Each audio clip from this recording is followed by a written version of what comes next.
मतलब देखिए आप क्या है, वाराणसी का कंट्रीब्यूशन है, बिकॉज मेरे को ये शहर ने बहुत प्रभावित किया है। जैसे कुछ बताएं।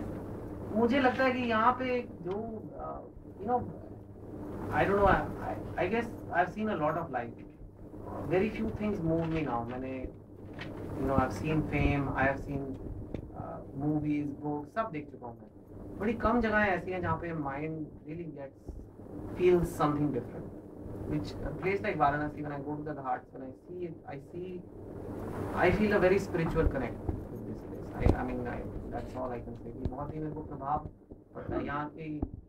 इससे खूबसूरत भी जगह नहीं है कोई, और इससे गंदी भी कोई जगह नहीं है, मैं आपको फ्रैंकली बता रहा हूँ।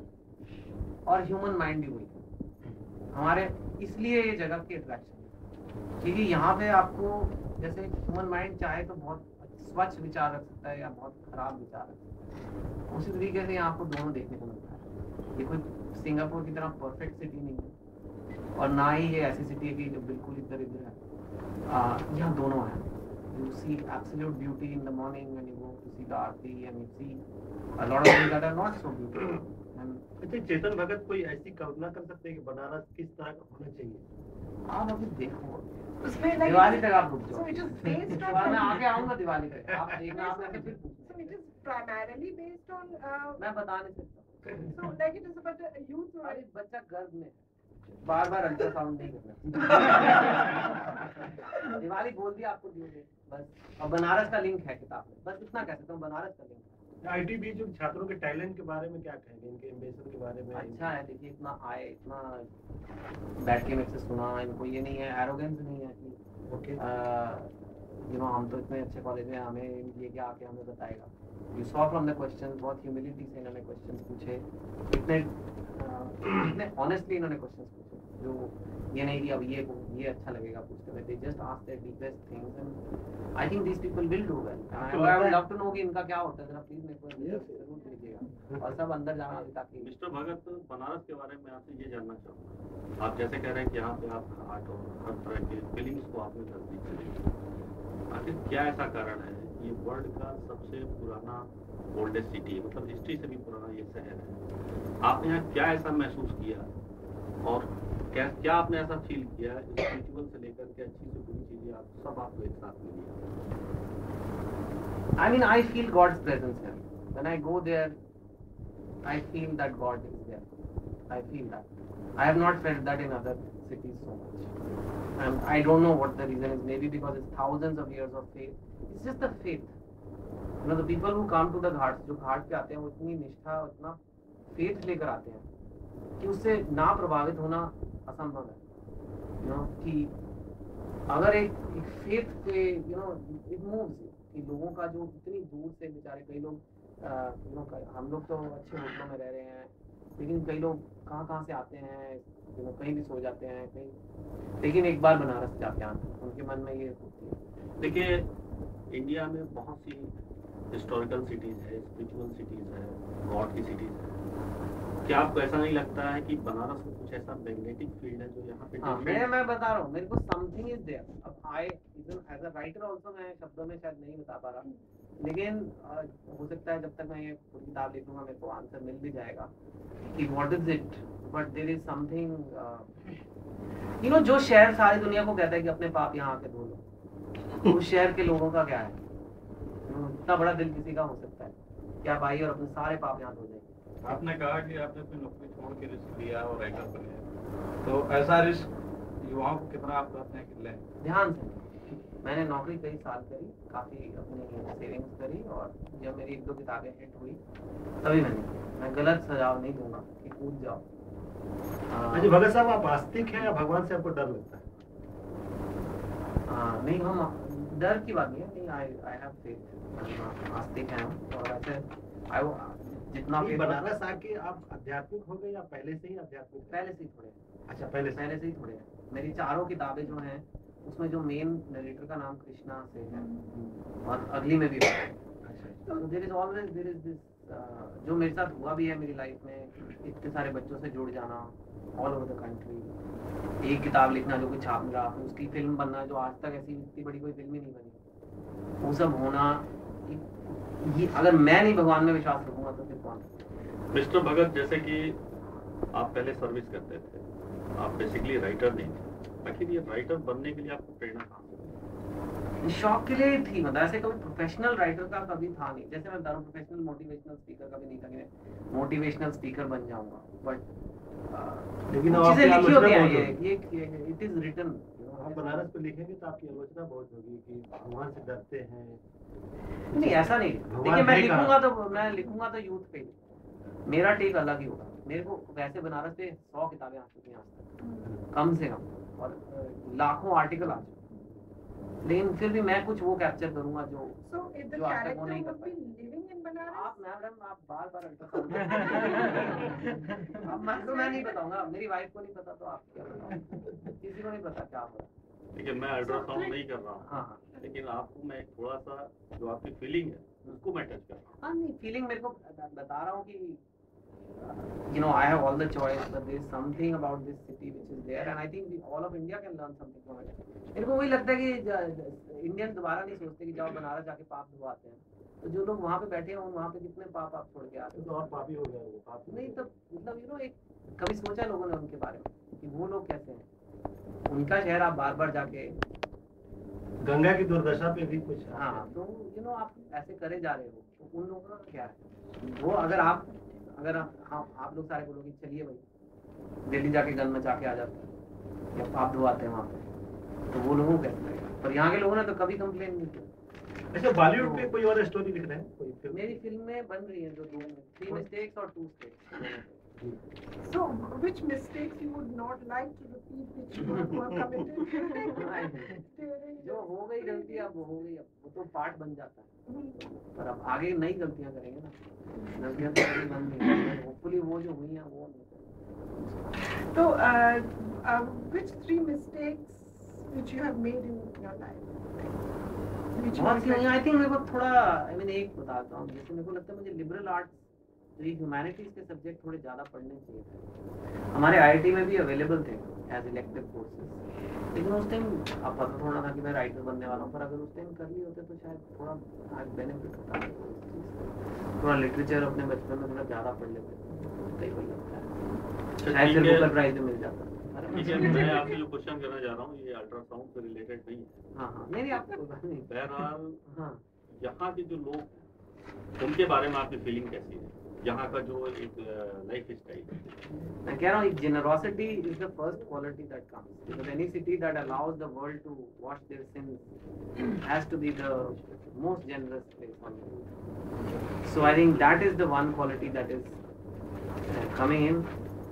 I must say recently today I was very impressed with your airport. It shows that it's very progressive also. I mean, आपने अगर लखनऊ का एयरपोर्ट देखा हो अमौसी और यहाँ देखें तो it looks like a different country.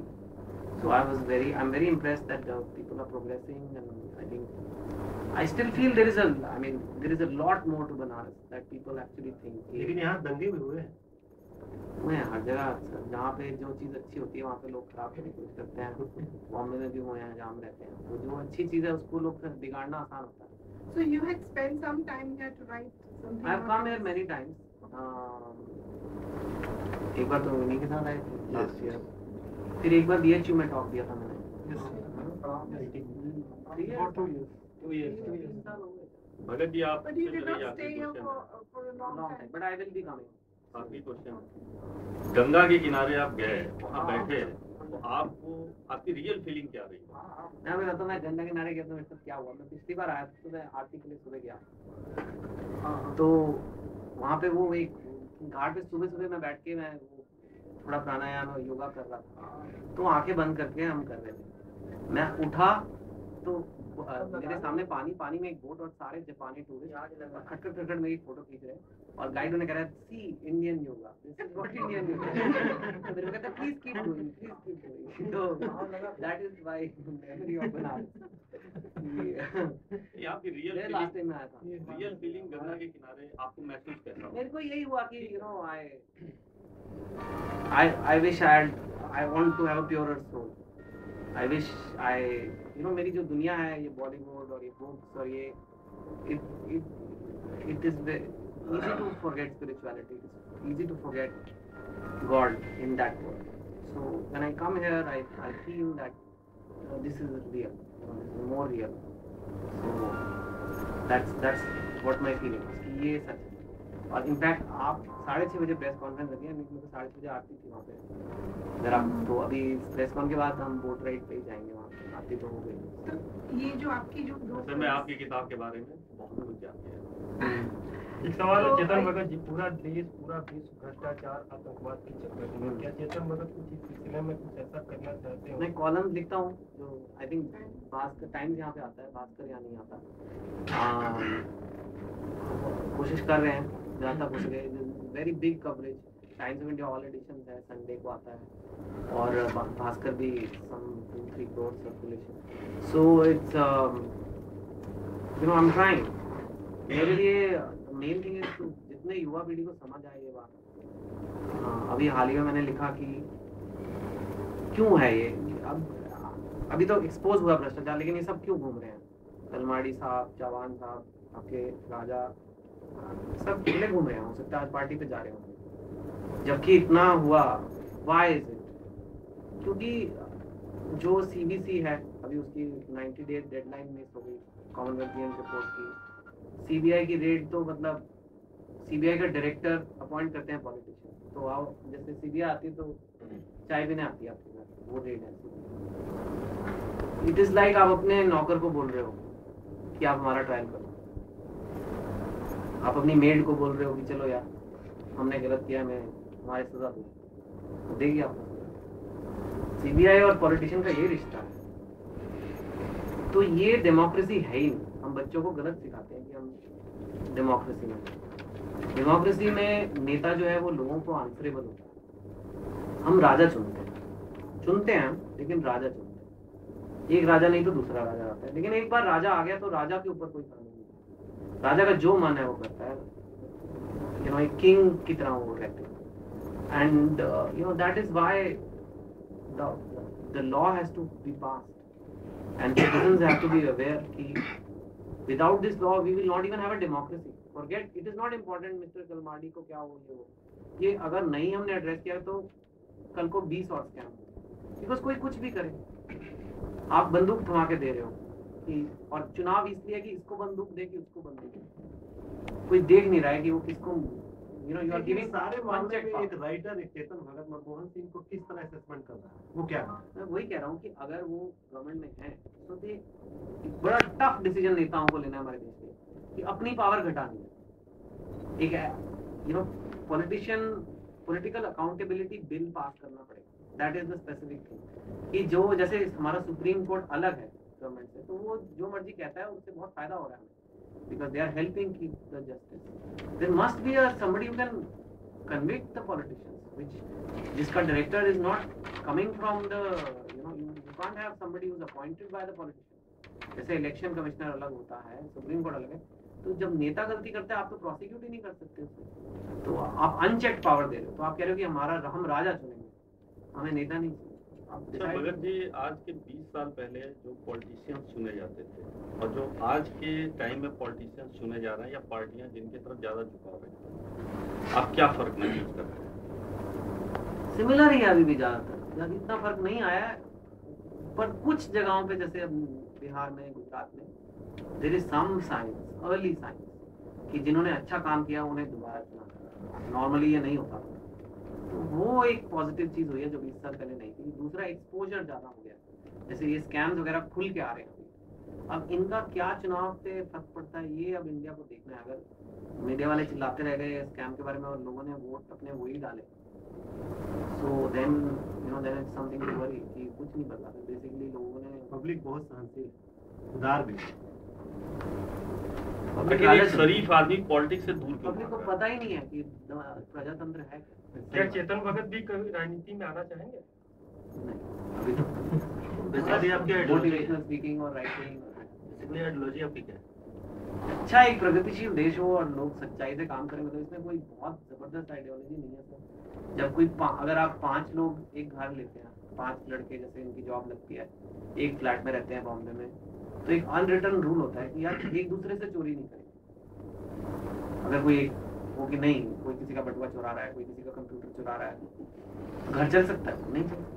तो चाहे 5 हो, चाहे 5 लाख हो, चाहे 50 करोड़, चाहे 100 करोड़, वो रूल तो रहेगा कि एक दूसरे से नहीं लूट, कम से कम देश का इतना मतलब तो है। तो वो एक समझ लोगों को होनी चाहिए यार, ये लूटना पाटना एक दूसरे से अलाउड नहीं है, ये देश चल ही नहीं सकता। So that's all. सर एक क्वेश्चन फ्रॉम माय साइड, जैसे अभी भी है, आपने जो बुक में भी लिखा था 5.1 में भी, उसके बाद जो मूवी बनी थी 2 इडियट्स, उसमें भी है कि कोई भी गार्जियन कभी बच्चों से नहीं पूछता है, आज भी इंडियन कल्चर में ये कोई भी गार्जियन कभी बच्चों से नहीं पूछता है कि आप क्या बनना है, वो सिर्फ डिसाइड कर देते हैं कि आपको ये बनना है।